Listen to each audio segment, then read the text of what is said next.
Salam semuanya, selamat siang. Perkenalkan, nama saya Erlian Roselina, NIM 1121100915.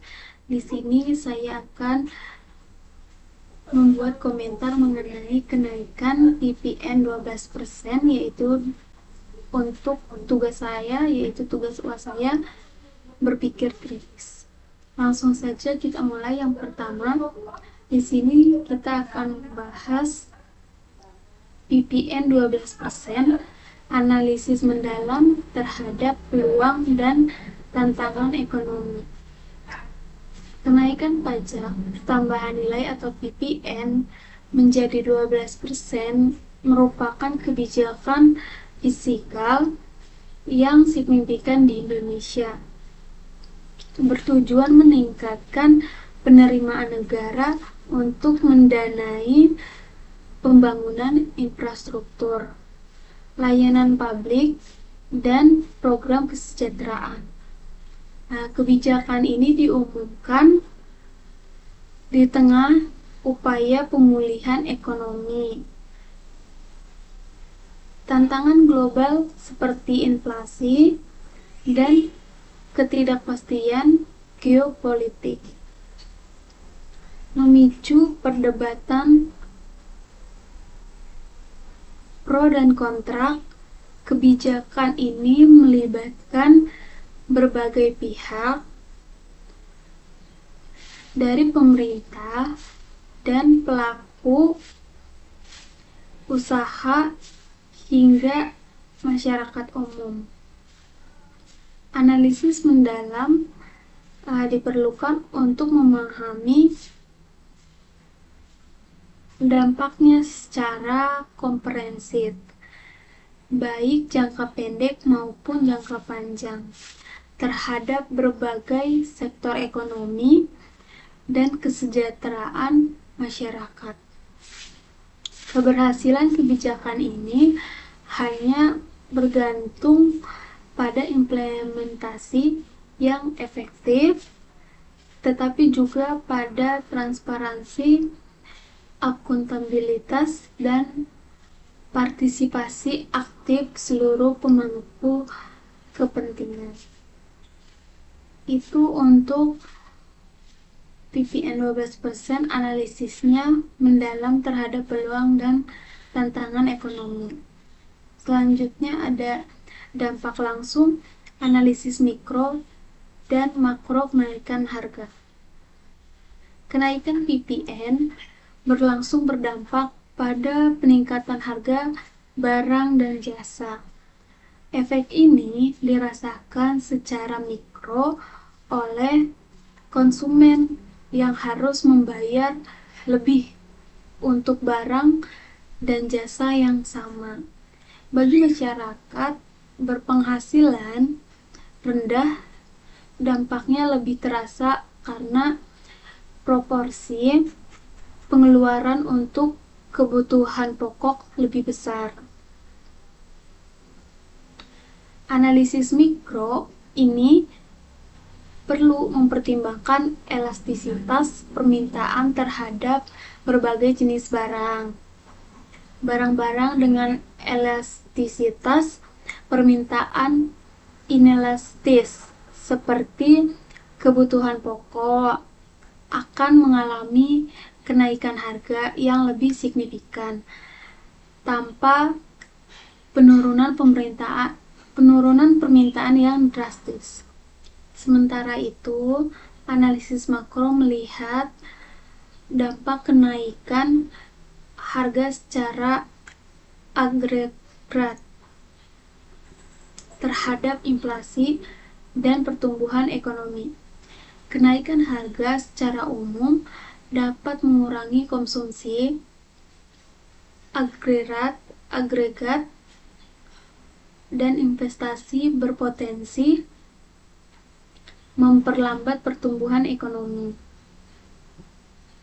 Itu untuk dampak langsung, analisis mikro dan makro kenaikan harganya. Yang ketiga ada dampak langsung atau lanjut, studi kasus yang simulasi ekonomi. Untuk mendalami dampak kenaikan PPN secara lebih detail, diperlukan studi kasus dan simulasi ekonomi. Studi kasus dapat menganalisis dampak kenaikan PPN pada sektor-sektor ekonomi tertentu, seperti pertanian, infrastruktur, dan perdagangan. Simulasi ekonomi menggunakan model ekonomi makro dapat memprediksi dampak kenaikan PPN terhadap variabel-variabel ekonomi kunci seperti PDB, inflasi, dan pengangguran. Simulasi ini perlu mempertimbangkan berbagai skenario, termasuk tingkat kenaikan harga yang berbeda dan respon kebijakan moneter.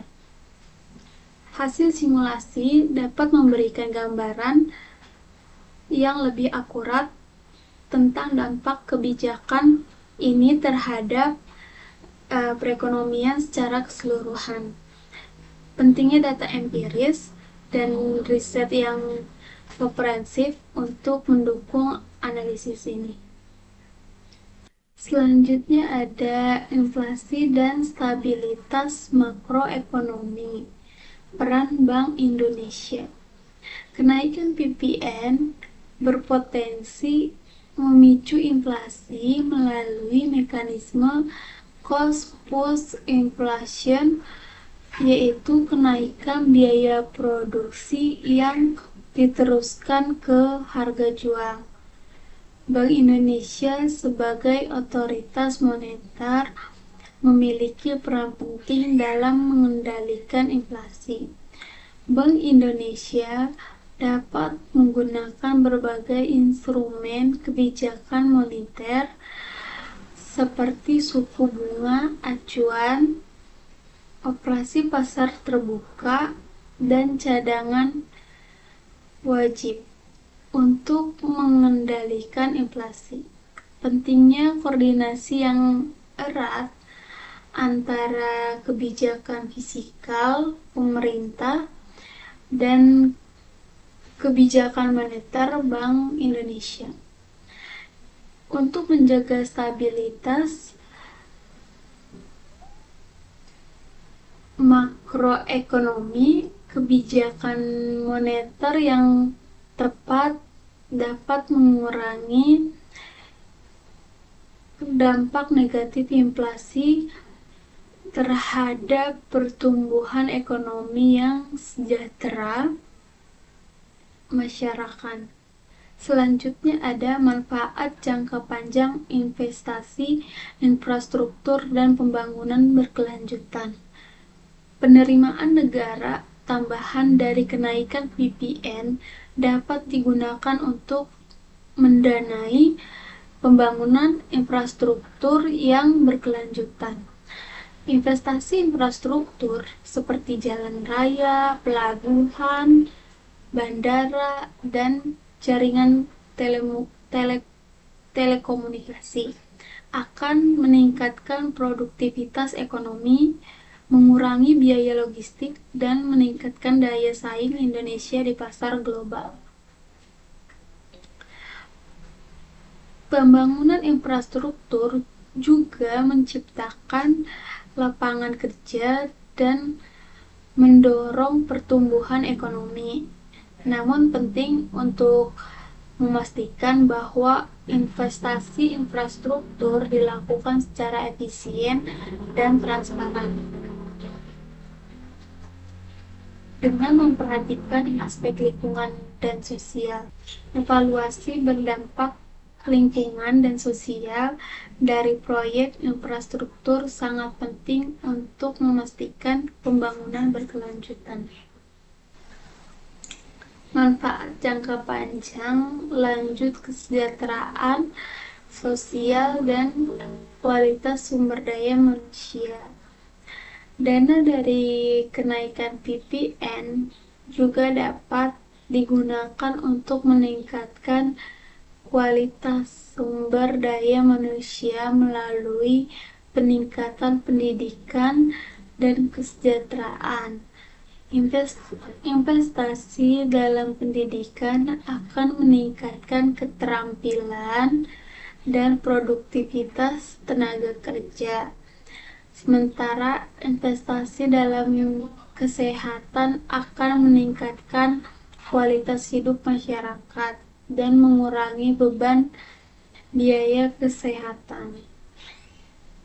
Program kesejahteraan sosial seperti bantuan langsung tunai atau BLT dan program jaminan sosial dapat membantu mengurangi kesenjangan masyarakat. Pentingnya memastikan bahwa dana tersebut dialokasikan secara tepat sasaran dan efektif untuk mencapai tujuan pembangunan yang berkelanjutan. Selanjutnya ada sektor bisnis dan UMKM, strategi adaptasi dan dukungan pemerintah. Kenaikan PPN menimbulkan tantangan bagi sektor bisnis, khususnya UMKM dengan margin. Kenaikan PPN menimbulkan tantangan bagi sektor bisnis, khususnya UMKM dengan margin keuntungan yang tipis, rentan terhadap kenaikan biaya produksi. Nah, pemerintah perlu memberikan dukungan dan insentif khusus bagi UMKM seperti akses permodalan yang lebih mudah, pelatihan manajemen usaha, dan program perlindungan sosial. UMKM juga perlu mengembangkan strategi adaptasi seperti efisien biaya produksi,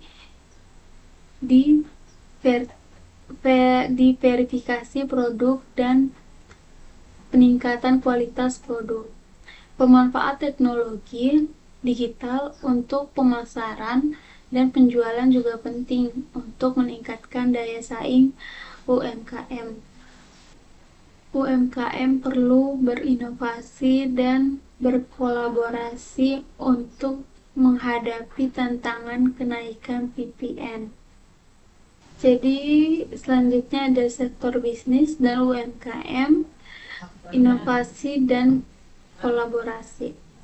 UMKM perlu berinovasi dan berkolaborasi untuk menghadapi tantangan mengenai PPN. Inovasi produk dan proses produksi dapat membantu UMKM meningkatkan efisiensi dan daya saing. Kolaborasi antar UMKM dapat menciptakan strategi dan sinergi dan memperluas akses pasar.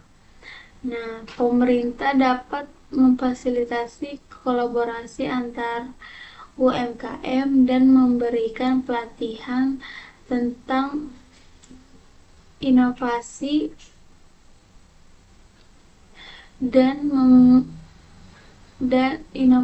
dan manajemen bisnis. Pentingnya menciptakan ekosistem bisnis yang kondusif bagi pertumbuhan UMKM. Selanjutnya ada transparansi dan akuntabilitas, mekanisme pengawasan dan partisipasi publik. Transparansi dan akuntabilitas dan pengelolaan dana hasil kenaikan PPN sangat penting untuk membangun kepercayaan publik.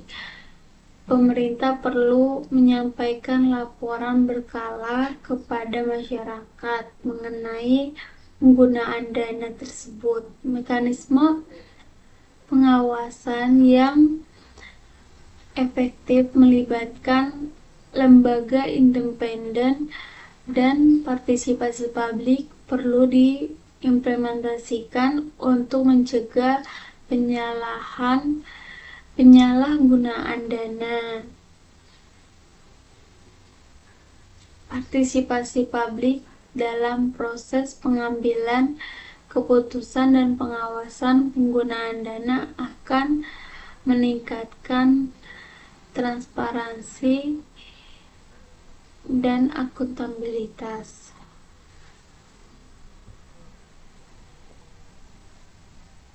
Selanjutnya di sini ada transparansi dan akuntabilitas atau peran media dan masyarakat sipil. Media massa dan organisasi masyarakat sipil memiliki peran penting dalam mengawasi penggunaan dana PPN. Media dapat melaporkan penggunaan dana tersebut kepada publik, sementara organisasi masyarakat sipil dapat melakukan advokasi dan pengawasan. Pentingnya akses informasi publik yang mudah dan transparan untuk meningkatkan akuntabilitas pemerintah. Kebebasan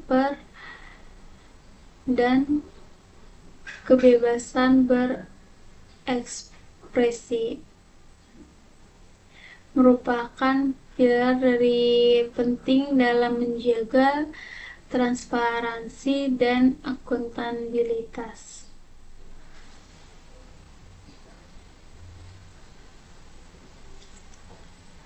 Yang terakhir, kesimpulan yaitu kebijakan komprehensif untuk membangun berkelanjutan. Kenaikan PPN merupakan kebijakan fiskal yang kompleks dengan dampak jangka pendek dan panjang yang signifikan.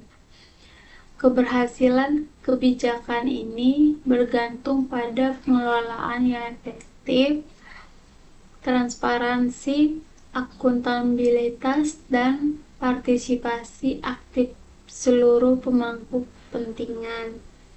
Pemerintah perlu merumuskan kebijakan yang komprehensif dan terintegrasi untuk mengatasi tantangan PPN. Pentingnya evaluasi penyesuaian kebijakan secara berkala untuk memastikan efektivitas dan berkelanjutan dengan pendekatan yang holistik dan komprehensif. Kenaikan PPN dapat menjadi katalis untuk membangun berkelanjutan dan kesejahteraan masyarakat Indonesia. Kesimpulan, pentingnya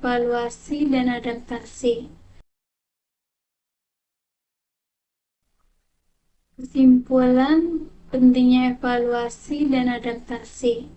Pemerintah perlu melakukan evaluasi berkala terhadap dampak kenaikan PPN dan melakukan penyesuaian kebijakan jika diperlukan. Evaluasi ini perlu mempertimbangkan berbagai faktor, termasuk dampak terhadap inflasi, pertumbuhan ekonomi, dan kesejahteraan masyarakat. Pentingnya adaptasi kebijakan terhadap perubahan kondisi ekonomi dan sosial dengan evaluasi dan adaptasi yang tepat. Kenaikan PPN dapat menjadi instrumen yang efektif untuk mencapai tujuan pembangunan berkelanjutan. Akan bahas sedikit lagi ada kenaikan PPN menjadi 12% merupakan kebijakan pemerintah yang bertujuan untuk meningkatkan pendapatan negara dan mendanai berbagai program pembangunan. Namun, kebijakan ini juga memicu beragam reaksi dan dampak yang perlu diperhatikan secara seksama. Di satu sisi, peningkatan penerimaan negara dapat digunakan untuk membiayai infrastruktur pendidikan dan kesehatan yang pada akhirnya akan meningkatkan kesejahteraan masyarakat. Nah, di sisi lain, kenaikan PPN berpotensi meningkatkan harga barang dan jasa sehingga dapat membebani daya beli masyarakat, terutama bagi kelompok masyarakat yang berpenghasilan rendah.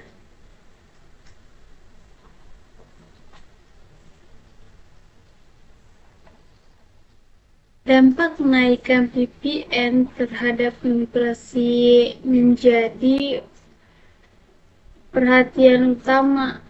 Kenaikan harga barang dan jasa akibat PPN yang lebih tinggi dapat mendorong inflasi yang pada gilirannya dapat menurunkan daya beli masyarakat dan menghambat pertumbuhan ekonomi. Pemerintah perlu mengantisipasi hal ini dengan kebijakan yang tepat, misalnya dengan mengendalikan harga barang dan jasa esensial serta memberikan bantuan sosial kepada kelompok masyarakat yang rentan terdampak. Selain inflasi, kenaikan PPN juga berpotensi memperlebar kesenjangan ekonomi. Kelompok masyarakat berpenghasilan rendah akan lebih terbebani dengan kenaikan harga barang dan jasa. Sementara kelompok masyarakat berpenghasilan tinggi relatif kurang terpengaruh. Untuk mengurangi dampak negatif ini, pemerintah perlu memperkuat program perlindungan sosial dan memastikan distribusi pendapatan yang lebih rendah. Dari sisi bisnis, kenaikan PPN dapat mempengaruhi strategis bisnis perusahaan. Beberapa perusahaan mungkin akan menaikkan harga jual produknya untuk menutupi kenaikan biaya sementara perusahaan lain mungkin akan berupaya untuk menekankan biaya operasional agar tetap kompetitif. Kondisi ini dapat menyebabkan persaingan yang semakin ketat di pasar. Pemerintah perlu melakukan sosialisasi yang efektif kepada masyarakat mengenai dampak kenaikan PPN.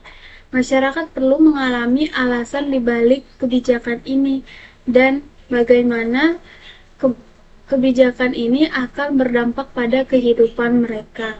Sosialisasi yang baik dapat membantu masyarakat untuk mempersiapkan diri menghadapi dampak kenaikan PPN dan mengurangi potensi keresahan sosial.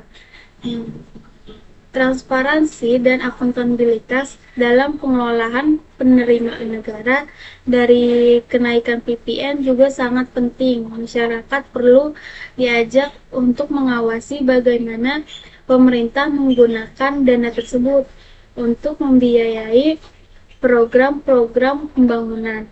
Hal ini dapat meningkatkan kepercayaan masyarakat terhadap pemerintah dan memastikan bahwa kebijakan ini memberikan manfaat yang nyata bagi masyarakat.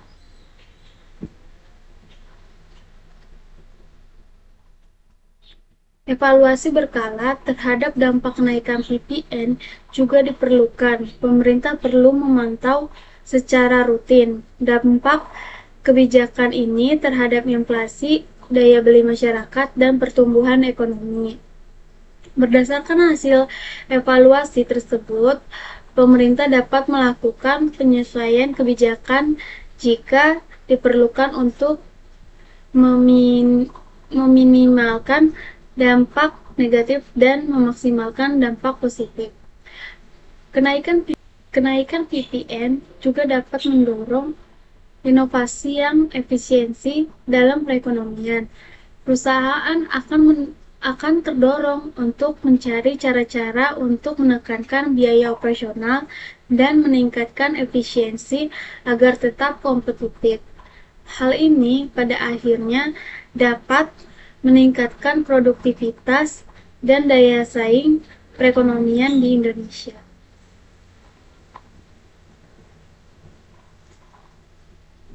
Namun perlu diingat bahwa kenaikan PPN bukanlah solusi tunggal untuk mengatasi masalah ekonomi.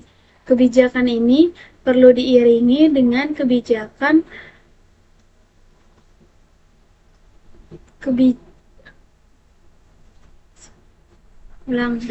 Namun perlu diingat bahwa kenaikan PPN 12% bukanlah solusi tunggal untuk mengatasi masalah ekonomi. Kebijakan ini perlu diiringi dengan kebijakan lain yang kompetitif dan terintegrasi untuk mendorong pertumbuhan ekonomi yang berkelanjutan dan berkeadilan. Pemerintah perlu memperhatikan keseimbangan antara peningkatan pendapatan negara dan kesejahteraan masyarakat. Jadi kesimpulannya, kenaikan PPN menjadi 12% merupakan kebijakan yang kompleks. Dengan dampak yang beragam, pemerintah perlu mengelola dampak dan cermat dan bijaksana dengan memperhatikan keseimbangan antara peningkatan dan pendapatan negara yang kesejahteraan masyarakat.